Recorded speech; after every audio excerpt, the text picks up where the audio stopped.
कौन सी बड़ी खबरें हैं, 1 मिनट में हर खबर आपको बताएंगे। लेकिन उससे पहले चलते हैं मेरी सहयोगी प्रियंका के पास।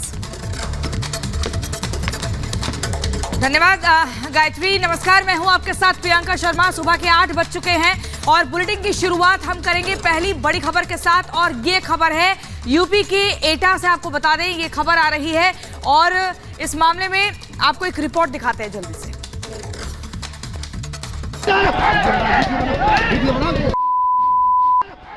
एक शख्स जमीन पर गिरा है और उस पर लाठी डंडों की बरसात हो रही है। युवक की पिटाई का ये वीडियो यूपी के एटा जिले का बताया जा रहा है। तस्वीरों में कुछ लोग जमीन पर गिरे शख्स पर ताबड़तोड़ लठ बरसा रहे हैं। दरअसल ये पूरा मामला एटा के अलीगंज थाना क्षेत्र का है, जहां पुरानी रंजिश में 2 गुटों के बीच झड़प हो गई। दोनों पक्षों के बीच जमकर लाठी डंडे चले, जिसमें कई लोग जख्मी हो गए। घायलों को अस्पताल पहुंचाया गया है। युवक की पिटाई का वीडियो सोशल मीडिया पर तेजी से वायरल हो रहा है। वायरल वीडियो के आधार पर पुलिस ने केस दर्ज कर लिया है। पुलिस जल्द से जल्द आरोपियों को गिरफ्तार करने का दावा कर रही है। Bureau report, republic Bharat.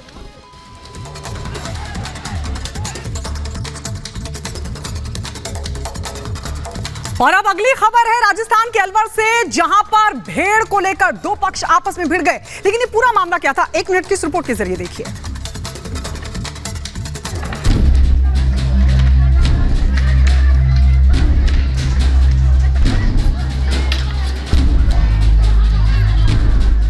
हंगामे, बवाल और लाठियां भांजने की ये तस्वीरें राजस्थान के अलवर की हैं, जहां 2 समुदाय के लोगों में विवाद जानलेवा हो गया। मामूली विवाद में शुरू हुई झड़प लाठी डंडों से मारने तक पहुंच गई। फिर क्या हुआ, ये तो वो खौफनाक तस्वीरें खुद बयां कर रही हैं। बताया जा रहा है कि पीड़ित परिवार ने किसी बात को लेकर नाराजगी जताई, जिसके बाद दूसरे पक्ष के लोगों ने लाठियों और पत्थरों से हमला कर दिया। ये पूरा विवाद अलवर के नौगांवा का है, जहां जमकर पत्थर और लाठियां चली। बताया जा रहा है कि जब हमलावरों ने पीड़ितों को निशाना बनाया, तब उस घर में 4 से 5 लोग थे, लेकिन दूसरे पक्ष के 30 से 40 लोग पत्थर और लाठियां लेकर आए थे। पीड़ित पक्ष का आरोप है कि पुलिस कार्रवाई नहीं कर रही है। हालांकि इस विवाद के बाद पुलिस गांव में तैनात है और तनाव के बावजूद हालात काबू में हैं। Bureau report, republic Bharat. और इसी बीच अगली खबर आपको कर्नाटक से बता दें, जहां पर हिंदू नेता पर बदमाशों ने हमला कर दिया। दरअसल जानकारी ये मिल रही है कि फायरिंग में श्री राम सेना के ड्राइवर को लगातार उस पर गोलियां चलाई गई हैं। पूरी खबर 1 मिनट की रिपोर्ट में देखिए।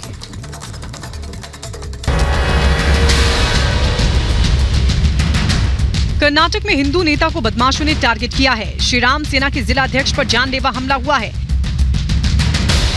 कार में जा रहे श्री राम सेना के जिला अध्यक्ष रवि कोटितकर पर फायरिंग की गई। गोली रवि के गालों को छूकर निकल गई। दरअसल ये पूरा मामला कर्नाटक के बेलगाम इलाके का है। रवि जब अपने कार से जा रहे थे, तभी बाइक सवार बदमाशों ने उन पर हमला किया।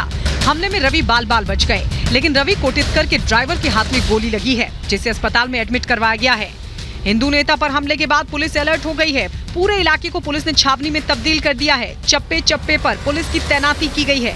हर आने जाने वाले वाहनों पर नजर रखी जा रही है। रवि कोटितकर की तहरीर पर पुलिस ने केस दर्ज कर लिया है। पुलिस सीसीटीवी फुटेज खंगालने में जुट गई है। पुलिस ने जल्द से जल्द आरोपियों को पकड़ने का दावा किया है। Bureau report, republic Bharat. और अब अगली खबर है दिल्ली के नेपसरा इलाके से, जहां पर जो पुलिस की टीम है वो नाइजीरियन नागरिकों के पास पहुंची। रेड के लिए पुलिस पहुंची थी, लेकिन पुलिस टीम को बंधक बना लिया नाइजीरियन नागरिकों की तरफ से। और इस सबके बीच दिल्ली पुलिस और नाइजीरियन नागरिकों के बीच नोकझोंक भी हुई। क्यों हुई ये पूरी नोकझोंक, इस रिपोर्ट के जरिए आपको दिखाते हैं।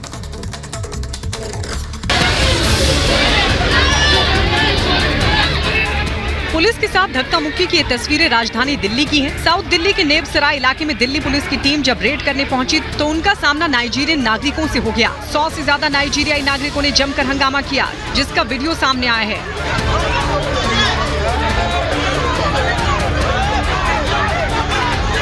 दरअसल दिल्ली पुलिस की टीम को ये सूचना मिली थी कि राजू पार्क इलाके में कुछ विदेशी नागरिक बिना वीजा के रह रहे हैं। नारकोटिक्स की टीम जब इलाके में छापेमारी करने पहुंची तो विदेशी नागरिकों ने विरोध करना शुरू कर दिया। इस दौरान नाइजीरियन नागरिकों ने पुलिस के साथ धक्का मुक्की और बदसलूकी की।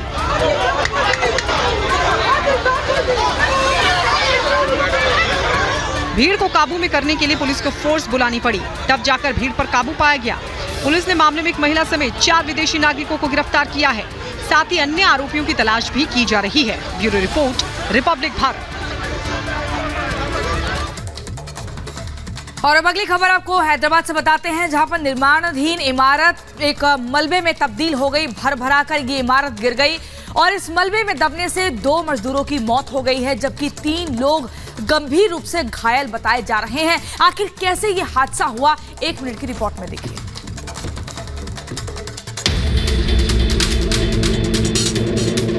ये मंजर है निर्माणाधीन बिल्डिंग के धराशायी होने के बाद का। हैदराबाद के कुकटपल्ली इलाके में निर्माणाधीन इमारत भर भरा कर गिर गई। मलबे में दबने से 2 मजदूरों की मौत हो गई, जबकि 1 मजदूर गंभीर रूप से जख्मी हो गया।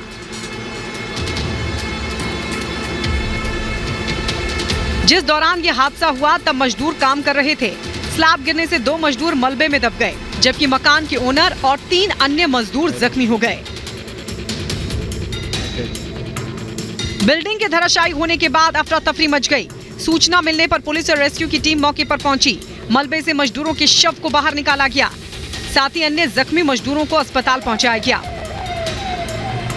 2 मजदूरों की मौत का जिम्मेदार कौन है, ये अभी तक साफ नहीं हो सका है।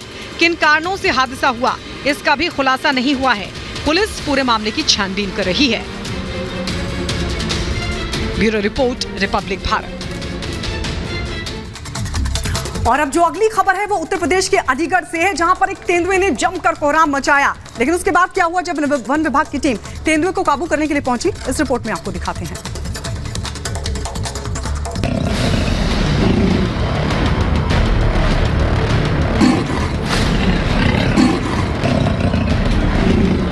ये तस्वीरें अलीगढ़ के जवां गांव की है, जहां एक तेंदुए ने जमकर कोहराम मचाया।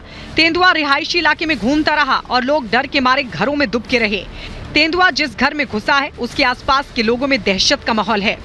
तेंदुए के हमले से एक बच्चा जख्मी हुआ है। कड़ी मशक्कत के बाद गांव के लोग तेंदुए को एक कमरे में बंद करने में कामयाब रहे। हालांकि इस दौरान लोगों में डर का माहौल था। सबसे पहले तेंदुए को खेत में देखा गया, जहां कुछ ग्रामीण अलाव जलाकर बैठे थे। इसके बाद तेंदुआ रिहायशी इलाके में पहुंचकर शिकार तलाशने लगा। सीसीटीवी में तेंदुए के गलियों में घूमने की तस्वीर कैद हुई है।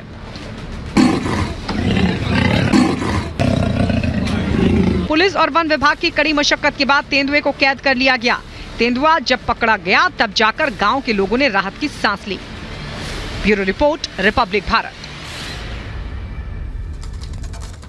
और अब आपको बता दें, उत्तराखंड के मुख्यमंत्री पुष्कर सिंह धामी ने जोशीमठ का दौरा किया और इसी बीच उसके बाद से लगातार युद्ध स्तर पर वहां रेस्क्यू का काम हो रहा है। लोगों को सुरक्षित स्थानों पर ले जाया जा रहा है। पूरी खबर आप देखिए 1 मिनट की रिपोर्ट में। जोशीमठ में मातम है, चारों तरफ चीख पुकार मची है।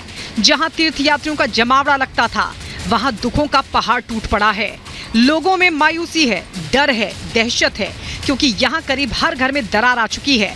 जोशीमठ में घर, दीवार, जमीन, खेत खलियान, जहाँ देखो वहाँ बस दरार ही दरार। और दहशत की ये दरार हर दिन बढ़ती जा रही है। अचानक आई इस अनजानी आपदा से लोग दहशत में जीने को मजबूर हैं। जो अपने घर में रह रहे हैं, उन लोगों को पूरी रात नींद नहीं आ रही। जिनके घरों में दरार आ चुकी है या जमीन का हिस्सा धंस गया, वो लोग अपना आशियाना छोड़कर पलायन कर चुके हैं। जोशीमठ में दरार आने के बाद रेस्क्यू ऑपरेशन तेज कर दिया गया है। 600 से ज्यादा मकानों में दरार के बाद 9 वार्डों के 55 परिवारों का अभी तक रेस्क्यू किया जा चुका है, जिन्हें सुरक्षित जगह पर पहुंचा दिया गया है। अचानक आई इस आपदा से प्रभावित लोगों के साथ सरकार खड़ी है, लेकिन सवाल है कि ये हालात क्यों बने? आखिर क्यों जोशीमठ के हर घर में दरार है? और दिल्ली का कंझावला कांड, हर एंगल से पुलिस जांच करे, लेकिन जो गुत्थी है वो सुलझने के बजाय लगातार उलझ रही है। रोज नए खुलासे हो रहे हैं। 7 आरोपी गिरफ्त में, 1 को जमानत मिल चुकी है। लेकिन आखिर क्यों इस पूरे मामले की गुत्थी इतनी उलझ गई है, इस रिपोर्ट में आपको दिखाते हैं। कंझावला कार कांड की गुत्थी सुलझने के बजाय उलझती जा रही है। मामले में रोज नए खुलासे हो रहे हैं। 6 आरोपी पुलिस की गिरफ्त में हैं, जबकि 7वें आरोपी को जमानत मिल गई है। अंजलि की मौत की जांच पुलिस हर एंगल से कर रही है। फिलहाल शक की सुई बार बार एक तरफ ही घूम रही है और वो है निधि, अंजलि की वो दोस्त जिसके साथ वो 31 दिसंबर को होटल गई थी, जिसके साथ वो सीसीटीवी पर लड़ते हुए दिखाई दे रही थी।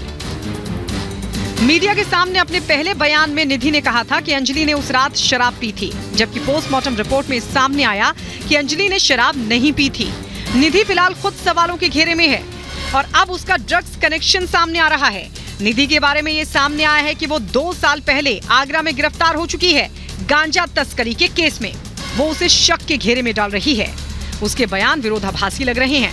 घटना के बाद से ही निधि की भूमिका संदेह के घेरे में है। Bureau report, republic Bharat. और अब अगली खबर आपको बता दें, मुंबई की मस्जिद बंदर इलाके में 2 मंजिला इमारत में आग लग गई और देखते ही देखते कई दुकानें आग के हवाले हो गई। आग ने विकराल रूप ले लिया, काफी नुकसान हुआ है। आखिर कैसे ही आग लगी, पूरी खबर आपको दिखाते हैं 1 मिनट की रिपोर्ट में। बिल्डिंग में आग लगी है और आसमान में काले धुएं के गुब्बार का कब्जा है। आग की भयावह तस्वीर मुंबई के मस्जिद बंदर इलाके की है, जहां 2 मंजिला इमारत में देर रात अचानक आग लग गई। देखते ही देखते आग ने विकराल रूप ले लिया। पूरी बिल्डिंग पल भर में जलकर खाक हो गई। बिल्डिंग में आग लगने के बाद चारों तरफ अफरा तफरी मच गई। आसपास के लोगों ने फायर ब्रिगेड को सूचना दी। काफी देर बाद मौके पर पहुंची फायर ब्रिगेड की टीम ने कड़ी मशक्कत के बाद आग पर काबू पाया, लेकिन तब तक सारा सामान जलकर खाक हो चुका था। जानकारी के मुताबिक बिल्डिंग के निचले फ्लोर पर दुकान में आग लगी थी। थोड़ी ही देर में आग ने पूरी बिल्डिंग को अपनी चपेट में ले लिया। आसपास की कई दूसरी दुकानों को भी नुकसान पहुंचा है। बिल्डिंग में लगी आग पर काबू पाया जा चुका है। इस घटना में किसी तरह की हताहत होने की खबर फिलहाल सामने नहीं आई है। Bureau report, republic Bharat. और अब बात करेंगे गुजरात की। गुजरात में अंतर्राष्ट्रीय पतंग उत्सव की शुरुआत हो चुकी है। G20 पर इसकी थीम रखी गई है। G20 की जो देश है वो भी इसका हिस्सा होंगे। लेकिन क्यों ये खास है पतंग उत्सव, आइए इस रिपोर्ट में आपको दिखाते हैं। गुजरात में आज से अंतर्राष्ट्रीय पतंग महोत्सव की शुरुआत हो रही है। अहमदाबाद की साबरमती रिवर फ्रंट पर गुजरात के राज्यपाल आचार्य देवव्रत पतंग उत्सव का उद्घाटन करेंगे। इस मौके पर गुजरात के मुख्यमंत्री भूपेंद्र पटेल समेत कई अन्य मंत्री भी मौजूद रहेंगे। ये महोत्सव 14 जनवरी तक चलेगा। इसका आयोजन अहमदाबाद के साथ ही गुजरात के अन्य शहरों में भी किया जाएगा। खास बात यह है कि इस पतंग उत्सव में G20 देश भी हिस्सा ले रहे हैं। कोरोना महामारी के चलते 2 साल के अंतराल के बाद अहमदाबाद में एक बार फिर अंतर्राष्ट्रीय पतंग उत्सव का आयोजन किया जा रहा है, जिसकी थीम G20 पर रखी गई है। इस पतंग उत्सव में G20 की theme one earth, one family, one future की पतंगे भी देखने को मिलेंगी। पतंग महोत्सव में शामिल हुए मेहमानों के लिए अहमदाबाद में आज सांस्कृतिक कार्यक्रम का भी आयोजन किया गया है। G20 की अध्यक्षता 30 नवंबर 2023 तक भारत के पास रहेगी। इस दौरान पूरे भारत में 200 से ज्यादा बैठकें और कार्यक्रम आयोजित किए जाने हैं। Bureau report, republic Bharat. और अब अगली खबर मध्य प्रदेश के इंदौर से बताते हैं, जहां आज से आपको बता दें भारतीय प्रवासी सम्मेलन की शुरुआत होने जा रही है और ये 8 जनवरी से लेकर 10 जनवरी तक चलेगा। 9 जनवरी तो प्रधानमंत्री नरेंद्र मोदी भी इस कार्यक्रम में शामिल होंगे। कई अतिथियों का पहुंचना शुरू हो चुका है। पूरी खबर आप देखिए इस रिपोर्ट में।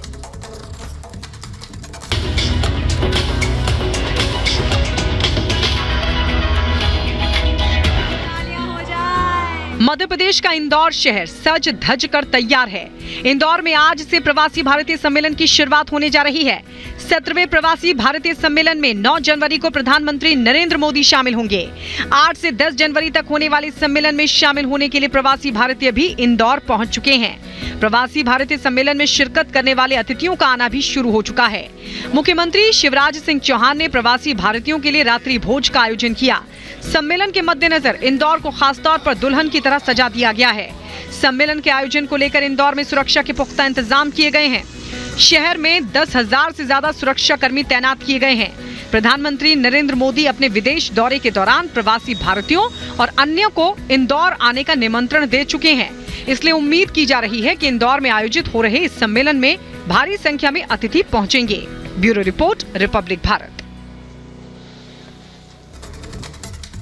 और अब अगली खबर है उत्तर प्रदेश के काशी से, जिसके दौरे पर यूपी के सीएम योगी आदित्यनाथ रहने वाले हैं। वाराणसी का यह दौरा क्यों खास है? क्योंकि यहां पर सुफलाम कार्यक्रम में सीएम योगी आदित्यनाथ शिरकत करेंगे। और इस कार्यक्रम में क्या रहेगा खास, इस रिपोर्ट के जरिए आइए आपको दिखाते हैं।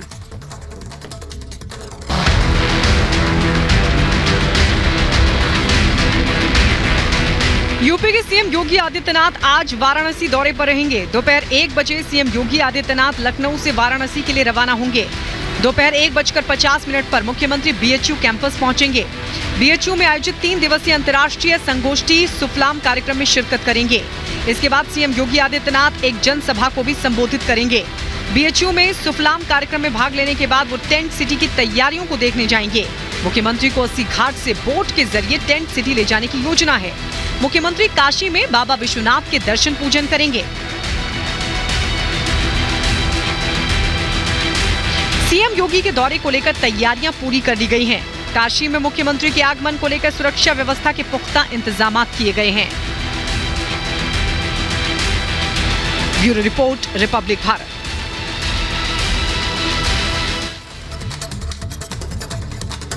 राम मंदिर पर आरजेडी नेता जगदानंद सिंह के विवादित बयान के बाद से संत समाज लगातार हमलावर है। और ऐसे में हनुमानगढ़ी के महंत राजू दास ने भगवान राम का अपमान करने वालों को कड़ी फटकार लगाई है। पूरी खबर आप देखिए 1 मिनट की रिपोर्ट में। अयोध्या में भव्य राम मंदिर का निर्माण हो रहा है और मंदिर कब बनकर तैयार होगा, इसकी तारीख भी गृहमंत्री अमित शाह ने बता दी है। लेकिन जैसे ही राम मंदिर निर्माण की तारीख सामने आई, सियासत भी गर्मा उठी। आरजेडी के प्रदेश अध्यक्ष जगदानंद सिंह करोड़ों राम भक्तों की आस्था की जमीन को नफरत की जमीन बता बैठे। यहाँ नफरत की जमीन पर राम के मंदिर का निर्माण हो रहा है। अयोध्या के राम, सबरी की जूठन बैर खाने वाले राम अब भारत में नहीं, बल्कि पत्थरों के भीतर एक कैद केवल राम रहेंगे, बाकी सब जगह से राम खत्म हो गए। जगदानंद ने जैसे ही राम राग अलापा तो संत समाज हमलावर हो गया। हनुमानगढ़ी के महंत राजू दास ने जगदानंद के बयान की कड़ी निंदा की। उन्होंने कहा कि भगवान राम के अपमान करने वालों पर कड़ी कार्रवाई होनी चाहिए। अयोध्या में बन रहे रामलला के भव्य धाम का करोड़ों राम भक्तों को बेसब्री से इंतजार है। लेकिन इसके बनकर तैयार होने की तारीख सामने आते ही सियासी गलियारा तपने लगा है। Bureau report, republic Bharat. और देश के कई राज्य इस वक्त ठंड की मार झेल रहे हैं। ठंड का प्रकोप उत्तर भारत में लगातार बढ़ता जा रहा है। कहीं शीतलहर लोगों की मुश्किलें बढ़ा रही है, तो कहीं ठंड की वजह से लोग बेहाल हैं। इस पूरी खबर को आपको 1 मिनट की रिपोर्ट के जरिए दिखाते हैं।